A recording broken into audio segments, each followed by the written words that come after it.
大家好，繼續講我哋嘅流年風水嘅佈局嚇。今日講到去南面，我哋嘅南面咧，今年咧就係我哋盤積緊一個叫做五黃嘅大氣。咁五黃係為之大煞啦。咁大家喺流年風水書啊或者嗰啲資訊都睇到，我哋講緊二黑同埋五黃咧，五黃係主災嘅，二黑就主病嘅。咁我哋今年嘅南面咧就係五黃到達嘅宮位。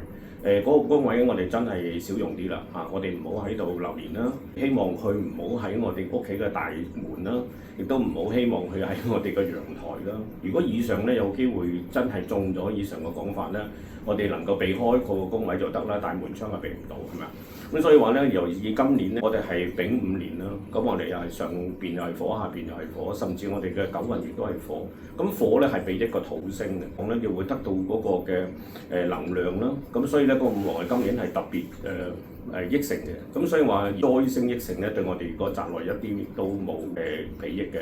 所以話咧，如果我哋講緊五黃嘅位置咧，我哋就仍然係用翻舊年我所推介嘅銅鑼啦，因為舊年一路咧用嗰個效果亦都唔錯。咁對於嗰個鑼裏邊咧就要加翻個水卦。因咧就因為我哋頭先講啦，我哋個火就增強咗我哋個土。如果你淨係用個金去將佢個土泄出嘅話咧，其實係唔夠啦。我哋要加翻個水嚇。好啦，我哋咧銅鑼咧就要吊放啦，62寸嘅大概我哋喺個頭部咁上下嘅高度啦。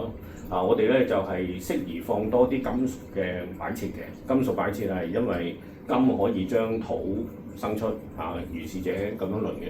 咁咧就呢個宮位咧就大家要留意下咧，往時有啲揮春啊，或者相對嘅紅色嘅物象貼得多，或者嗰啲叫做魚缸啊，或者嗰啲動態家具咧，真係唔好再放啦。因為個位置，因為今年五黃咁強咧，我哋一定要小心為。好啦，咁關於我哋話我哋嘅宅內究竟係掛喺邊度最好咧？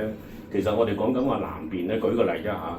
如果我哋個平面圖咁樣顯示，而南邊呢度嘅位咧，我哋就將佢掛到去近窗邊嘅位置，或者我哋嘅大窗嘅位。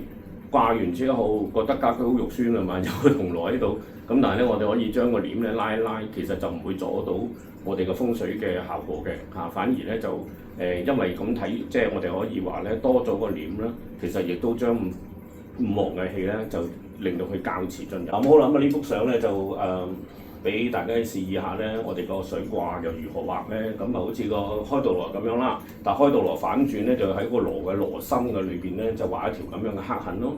咁通常你話點畫啊呢嚿嘢？咁我哋可以講話咧，就買一啲嗰啲叫做柔性嘅雙頭筆就將佢裏邊咧就填厚啲。咁呢個咧就有效咧可以增強嗰個銅鑼嘅效果嘅。